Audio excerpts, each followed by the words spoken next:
14. Clan of the Wolf Heart. Okay. I definitely gotta go soon. My kiddos are coming back. Okay. We are the ones we've been waiting for. You belong to the clan of the Wolf Heart. This is a soul tribe with boundaries beyond bloodlines and geography. It is based on soul connection to love, wisdom, and higher truth of grace spirit. The clan is united through wolf medicine and the heart. These are the qualities of the divine feminine that unify, allowing for a palpable experience of oneness that bring power to our collective wisdom and purpose. Reach out to help from others. Reach out for help from others. Wills your honor and respect your individuality and your own unique life journey. Balance social time with taking care of your own individual needs, including the need for time out and solitude to hear your inner truth and renew yourself. Anger can be a sign from the soul, a sacred gift that asks you to deal with a situation, to bring about something different and more empowering. Use your anger as a sacred gift with compassion and clear purpose. Fight wholeheartedly when you need to safeguard what truly matters. Be open to a greater guiding wisdom so that you know when to be merciful and when to cut something off completely. Believe in the power of your inner voice and do not silence yourself. Okay? That's very, very key. Okay? All right. So the cloak of Christ. Wow. That is so cool. Awesome. Let's see. In the school of humanity, when you become intimate with God, you reside on the King's throne and teach the angels the nature of the divine.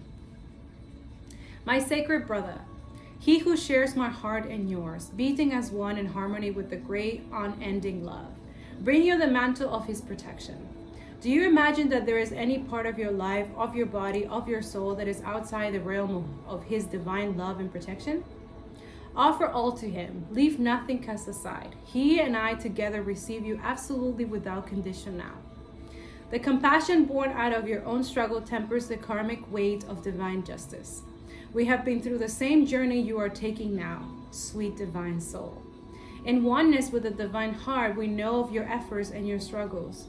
So what is bestowed upon you now is the restoration of forgiveness, of kindness, of mercy. My sacred brother speaks to you.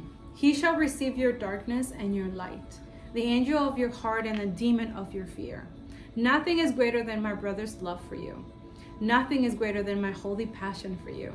Take refuge under the cloak of Christ, the mantle of my sacred brother, and know that you are held in awe a loving sanctuary. I feel very good energy. Sorry, I feel so good because I feel like the Holy Spirit's here, and also, Massachusetts is my master, my educator. So I'm learning a lot about forgiveness. So I feel like a lot of you Taurus are gonna learn a lot about this. Okay, so just surrender. Okay, it's beautiful. You feel this like inner peace and happiness that I don't know. You can't find it outside. It has to go within. Okay, so yeah. You're tired, beloved. Your soul has been ravaged inside and out, and you're succumbing to struggle that is not karmic or necessary, but a symptom of fatigue and weariness of heart, mind, body, and soul. That which plagues you, whether something specific or a general nagging malice or anxiety you cannot quite pin down, it is not as powerful as you fear. You are being given a grace here and now that it might be overcome. Remember, your reactions are symptoms of your exhaustion and a sign that you need respite, sanctuary, restoration. They are not a sign that something must be done so much as a sign that something must be received aloud. That something is healing made possible through divine protection. In this instance, protection is bestowed through the cloak of the Christ. Amen. Hallelujah. This cloak is a sacred container that places your body and soul within the loving energy of the Christ consciousness. This unconditional loving energy is not limited to the being bearing its name, but is shared by Rumi and many other holy ones, many ascended masters. It is typified by wholeness. And remember, the twin flame connection is all about wholeness. So the two of them, in order to be aligned and to be connected again and unified, and embracing duality and all of that, you have to find that wholeness within yourself. You cannot try to get it from that other person and the person cannot get it from you. They have to be already whole. They have to be independent. They have to be their own self. They have to be loving themselves in order to match that vibration together, okay? Because your work is huge, okay? You're literally healing heart chakras from the entire higher consciousness, okay? So if you don't have a pure heart, if you don't have a good heart, you cannot do this type of work, okay? So you really have to do the work, okay? So that's what it is. It's going back to wholeness, okay? There is nothing within you that will cause the Christ to turn away from you. Not even those parts of you that might fill you with fear, shame, guilt, or regret. He and Rumi are sacred brothers, loving and supportive of each other, and they see your soul as one of their family, one of their own. You are so loved by them both, equally and without measure. Can you allow yourself to take refuge in this knowledge? To feel it, not only as an idea nourishing as that is, but as a vice versa reality where you complete the sacred honoring ritual and allow yourself to feel the peace and receive healing? The knowledge of the Christ's unconditional love for you is a safe space, a place to fall into when you're struggling.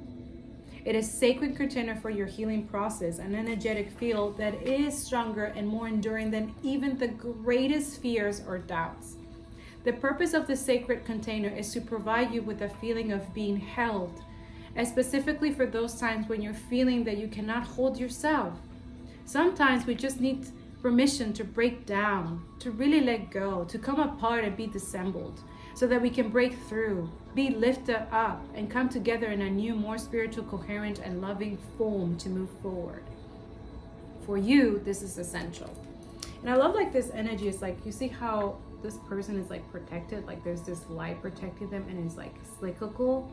It's not linear. So I don't know, I feel like there's something essential that you need to remember that, okay? There is a person, place, thing, or belief that has come to be like a manacle around your wrist, or an iron ball and leg iron.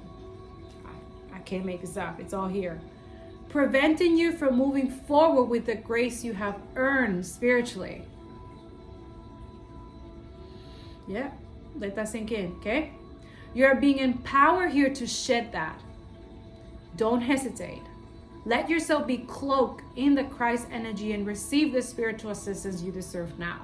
Because I'm telling you right now, the person that you think is your friend or whatever is attached, they don't know Jesus. This is why you got the cloak Christ. They don't know Jesus, okay? I don't think they even believe in that. And whoever doesn't believe in God and Christ, you need to run. Because they're not protected by divine, by nothing. And yeah. Just saying.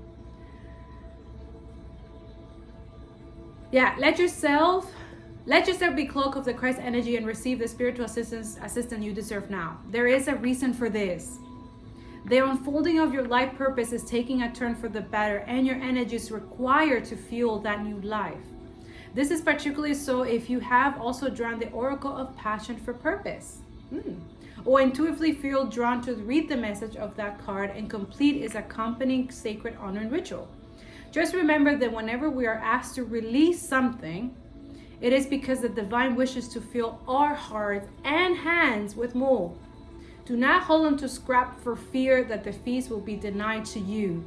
Use your nose, smell the feast awaiting you. Yes. Okay, so I've been good at passion for purpose. What is that? I'm gonna read it to you. Passion for purpose. What is that? It says 2. Oh my God, how did I know that? Yeah, 2.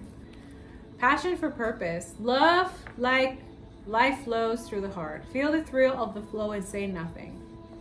Okay, there's something that they want me to read to you specifically. Yeah, life supports all beings based on their true nature. The birds given air in which to fly, and fish are given water to which to swim. Plants are given light to the open plains or darkness of the damp rainforest, depending on their needs for growth. Different flowers flourish in different environments. Bees have wings that are very small but powerful enough to move with such speed and rotation that their heavy bodies can fly. Each aspect of creation is given what is required so it might become what it's meant to be, for its unique destiny to be fulfilled. So it is with humanity. Each one of us have something in our hearts that means something to us. It is irrelevant whether it seems practical or a recipe for success or not. We're simply meant to be what we are, to serve life faithfully from a place of honoring the truth of our nature, that which we generally feel passionate about, and to allow for life to naturally support growth according to our generate nature. Where we get into difficulty is not bringing our generate passion to life, for life supports this, but in learning to let go of attachment as to how that happens. We can struggle to free ourselves of the expectations we have to be something we are not. The divine path of love asks us to become conscious of and then unlearn the acting of attempting to be a false self so that we might learn to simply love and accept our real selves. We might even have a struggle on our hands to remember who our real self actually is for a time. Fortunately, there is a pleasure in the journey of returning to passion that can make the process of self-rediscovery a sweet one. So it says here, the passionate purpose may at first be barely recognizable amongst all the should, cannot, or must do of our lives. As we stay true to the path, however, that light will become unmistakably clear. Our passions will reveal itself to us as essential as our breath. We should feel as though we are not alive without it. How could we have missed it all those years, perhaps all those lifetimes? It will seem so obvious then, burning so clear in our hearts that it cannot be more obvious, that we simply must live this desire, this passion, this purpose, or else spiritually perish into a shriveled up shell of a person denying of life itself. No, that shall not be. Passion must and shall prevail.